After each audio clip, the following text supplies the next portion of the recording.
Paper was like gold in medieval times.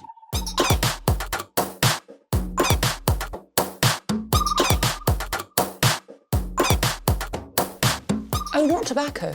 Sugar.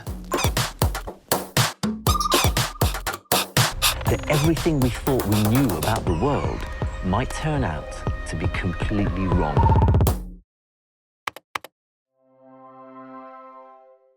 It's a hunter's nightmare. Plummeting 25 feet from a tree stand, smashing into the ground. I just couldn't understand what was going on. Then, excruciating pain racks his body. It's a constant, sharp-shooting pain. Somebody help! He's so deep in the woods, no one can hear his cries for help. And the threat of a coyote attack is very real. That's the scariest sound that you can hear. He tries to stand, but his legs are paralyzed. He must get out of the woods and get help fast. The only thing I knew to do was crawl. It will take superhuman strength and an unwavering faith in God for this hunter to save his own life. In the wild, when things go bad, they go bad fast. Without warning, your life can hang by a thread. Adventurer and survivor Craig DeMartino fought back from his own wilderness disaster to reclaim his life. Now Craig meets other courageous outdoorsmen who beat the odds and return from their own fight to survive. I'm Craig DeMartino. Nathan Holcomb was enjoying an afternoon of bow hunting from his tree stand when the next thing he knew, he was lying on the ground looking up through a haze of confusion, his body racked with pain. It's exactly what I experienced when I fell during my own rock climbing accident. How quickly life can change. How quickly you find yourself fighting for your life. Nathan Holcomb was born a jock. Throughout his school years, he made every team he tried out for. But baseball and then softball were the sports he really excelled in. Nathan was so good, he was spotted by scouts and invited to play professional travel softball. When it came time to earn a steady living, teaching and coaching were a good fit. Whether it's in the classroom, on the field, I love to see the kids succeed. If I can make a difference in one kid's life, I have done enough.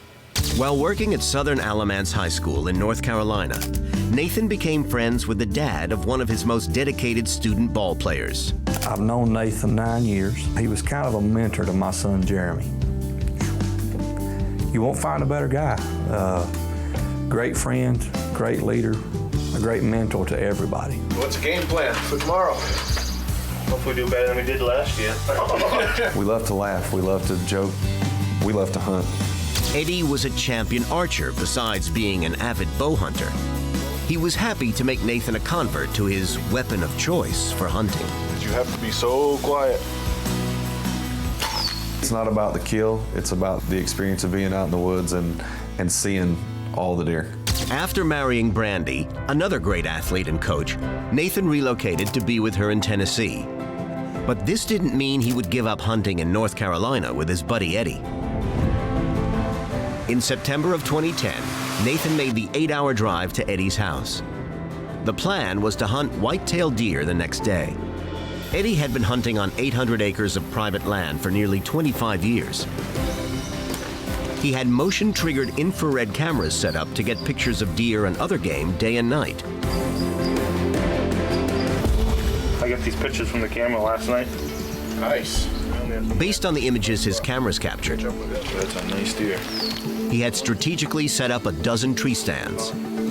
Yeah, all set, let's go. We got up early to go out hunting the next morning. Should be pretty nice up there. It's kind of funny, we all draw straws to pick where we want to go. There's so many places. Knowing that I may not be able to come back anytime soon, they let me pick first. Get up close to it, probably within a quarter mile or something. Yep. Quarter of a mile is not that far to walk. They drove to the edge of a field roughly a quarter of a mile away from the tree stands. We always say that the peak hunting is 30 minutes after daylight. And so we like to get there, maybe 30 minutes before the daylight breaks so that everything can kind of settle down a little bit. Deer can smell human scent up to a half-mile away, let alone the exhaust from a car or truck. They didn't want to scare any off. After hooking in, sitting down, and hanging up his gear, Nathan began the hunter's vigil. He texted Eddie to see what was literally going on in his neck of the woods. The response was not much.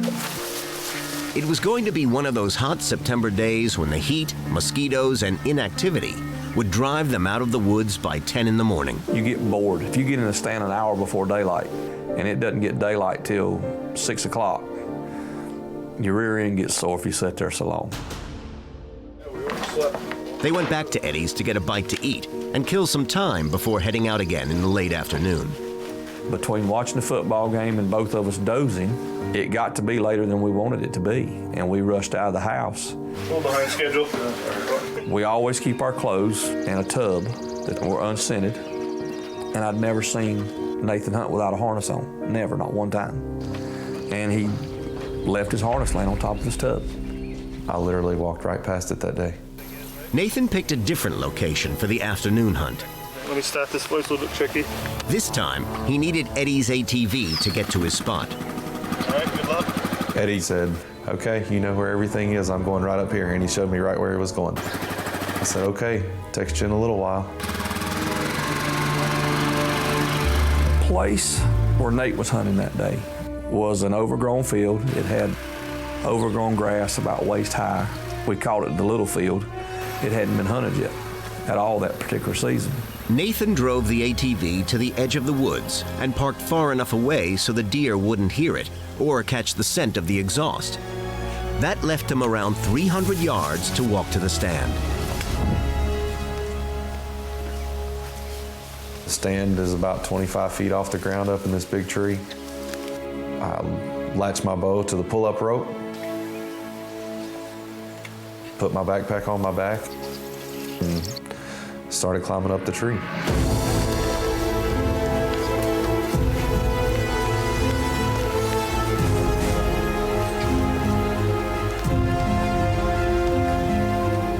After getting settled on the stand, Nathan hung up his backpack and pulled up his bow. Then he knocked an arrow and put his release on his hand. Finally, he sat back and texted his wife and then Eddie to check in and say he was A-OK. After I put the phone away, I remember seeing myself start to go forward. Nathan had no idea that the straps holding the stand to the tree had snapped without warning. He had just fallen 25 feet and slammed into the ground. Nathan Holcomb was hunting white-tailed deer when he toppled headfirst out of a tree stand. This was the one day in memory he had not worn his safety harness.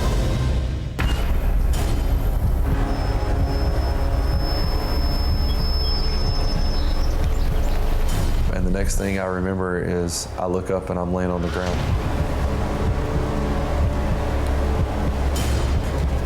He had just plummeted 25 feet into the ground, conscious but confused. Within seconds, he was jolted into a new awareness of the pain that now racked his body. It didn't really feel real.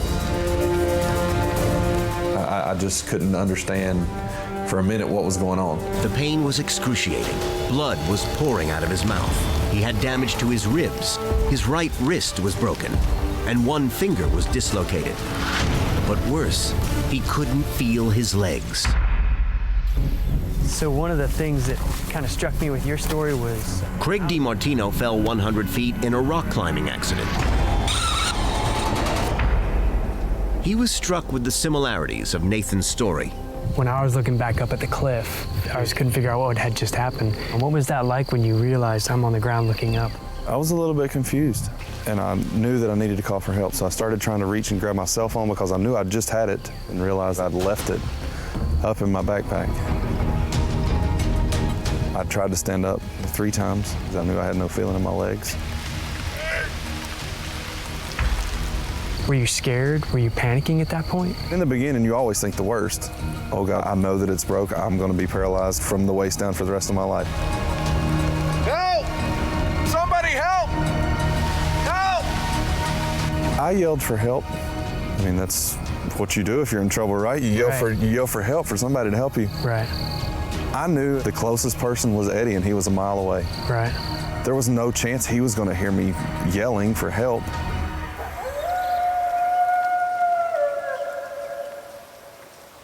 I knew that I had to do something fast because of the threat of coyotes. They were all in those woods. He knew he was injured prey to a hungry pack of coyotes. The coyotes will attack in a pack. To be sitting there and you hear them, that's the scariest sound that you can hear. I've got to do something to get out of here. There was only one possible exit plan. He had to get himself to his ATV 300 yards away and drive back to Eddie. He tried to stand one more time, but his legs just didn't work. I took a minute and I prayed. Lord, please. Lord, show me the way out of here, Lord. Please. I said, Lord, you got to help me. Just please get me out of here. And the only way that I knew at that point was to crawl.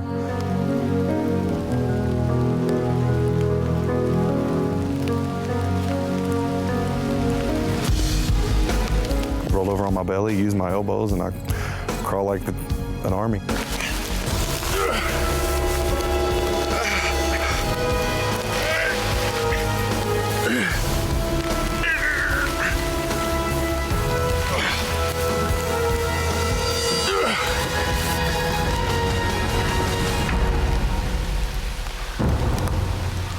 Got up to the top of the hill,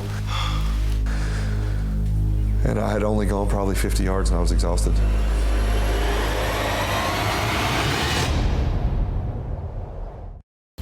Nathan Holcomb has just crawled with a broken back 50 yards. He's exhausted and in blinding pain, and still needs to crawl 250 more in order to reach his ATV. His hunting buddy Eddie has no idea Nathan was seriously injured by a fall. Nathan was now on top of a hill. He realized he had only one option to survive this next hurdle. I rolled, you know, like little kids just roll down a hill.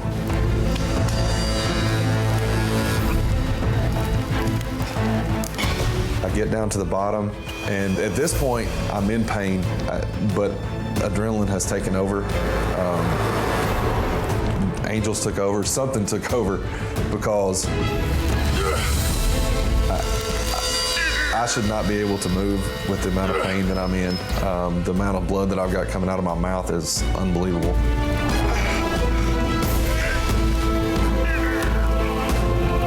His elbows and knees were raw and bloodied from crawling, and he still was 200 yards from the ATV.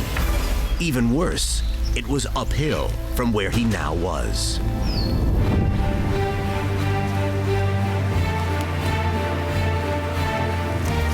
I start trying to go, and I start sliding back down. To his left, he saw young saplings. Using them like rungs of a ladder, he pulled himself up the hill, 3 to 4 feet at a time, only using his good arm.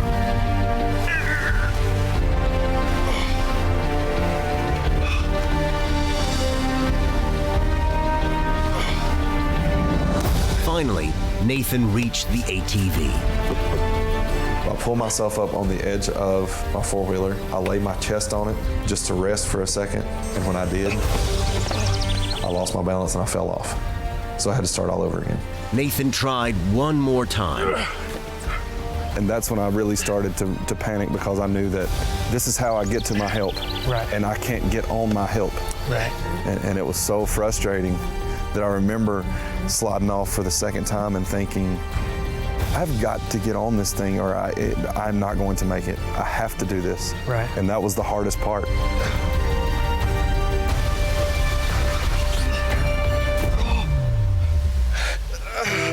Nathan maneuvered himself into the driver's seat. Luckily, he had left the keys in the ignition. Now he needs to get to Eddie. I pull it in gear and back up to go back around this field to go where he's at. He's about a mile from me. I take off around that field. Four-wheeler trails are not smooth by any means. I'm feeling every bump of every rock from my low back all the way up to the top of my head. It's a constant sharp shooting pain through my body the whole way. And I'm going as quickly as I can. I'm not wasting time. If I'm ever going to be able to walk, then I've got to get somewhere to get help as quickly as I can. Nathan finally made it to Eddie's stand. He rode up within 30 yards of where I was sitting and said, "Eddie, I fell out." You kidding me? No, I fell out of my tree stand, Eddie. And I still thought he was kidding. I thought he'd shot a big buck and wanted me to come get on the ATV with him, but I could see his face was just pale white. Hurry. So I came down the tree Come in, buddy. as fast as I could come down.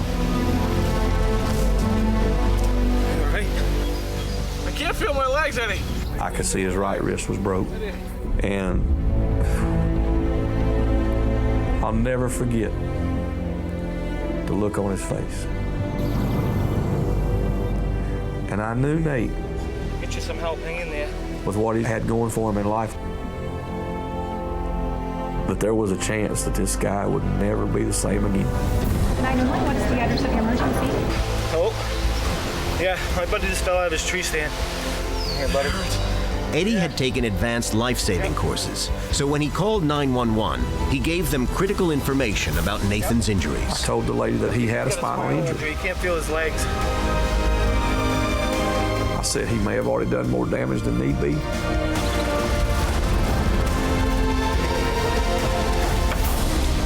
Eddie put the seat back in his truck and dragged Nathan to it 1 foot at a time.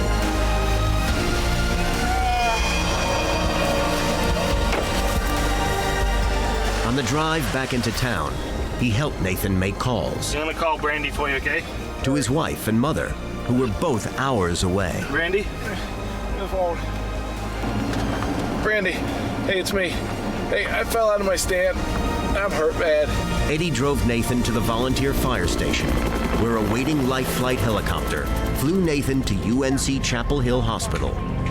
There, renowned neurosurgeon Dr. Eldad J. Hadar and his team just happened to be on call. How you doing, Nathan?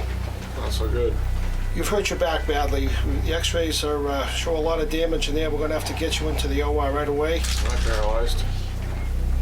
We can't tell. The films were inconclusive. There's a lot of damage in there.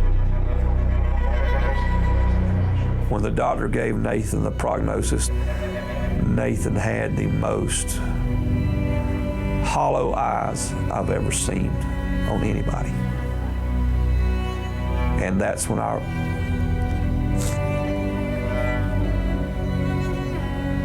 I realized that this wasn't a joke. You know, somebody's life has been tremendously affected. And Nate never find a finer fella. Why? That's all I could get out of me was why it happened to Nate. You're all right, buddy. We'll take good care of you. After assessing Nathan's condition, he was rushed into surgery. By the time Nathan was out of the 6 hours of surgery, his family had gathered at the hospital. Nathan, how you doing? You awake yet? Just want to let you know, surgery went well, okay? But at this point, I'm not sure if you're going to walk or run again. The doctor tells me, he says, surgery went great, but I'm not going to guarantee you will ever walk again. I'm not going to guarantee you'll ever run. And I said, and that's good news? I was scared. I was scared. Right. I've always been able to do whatever I wanted to do. This cannot be happening to me. I realized that, yes, this has happened, and now we have to figure out how to get over this. Right. We're going to make this happen. I'm not going to not walk again. Before his paralyzing accident, Nathan Holcomb had only been married for a month. Surgery had gone well. But at this point, I'm not sure if you're going to walk or run again. Now this new husband, teacher, and professional athlete faced an uncertain future. Craig DeMartino recalls with Nathan what it was like to talk to their wives after their accidents.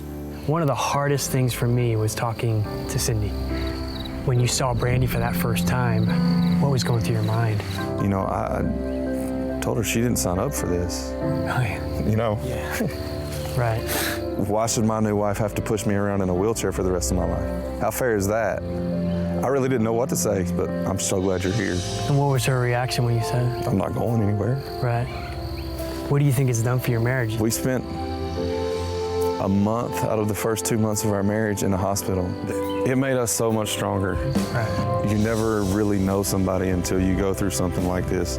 A week into rehab, the feeling started coming back into Nathan's legs.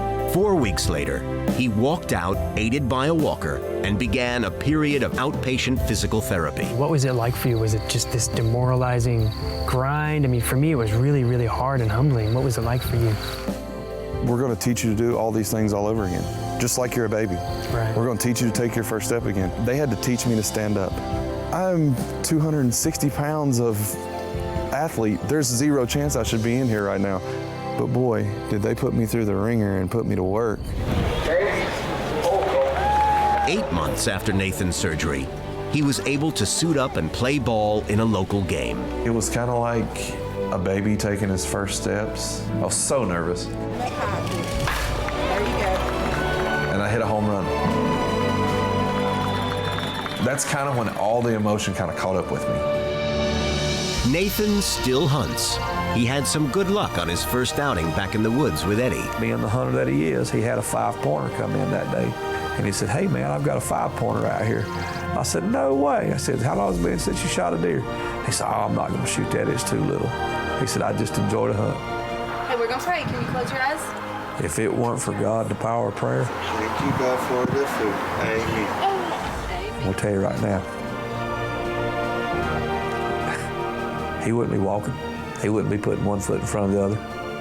He would have to be holding his kids while riding in a wheelchair. Nathan, too, has no doubt how he survived his fall and recovery. God played the part in me getting out of those woods. You know, there was nothing that I would have been able to do by myself. None. I can honestly say that, yes, he was the whole reason that I was able to get out. Tree stand falls are the leading cause of injuries to hunters in this country. Nathan's recovery is a testament to his strength and determination. His story has a happy ending, but that's not always the case. Be safe. Wear your harness. Your next hunting trip shouldn't become a fight to survive.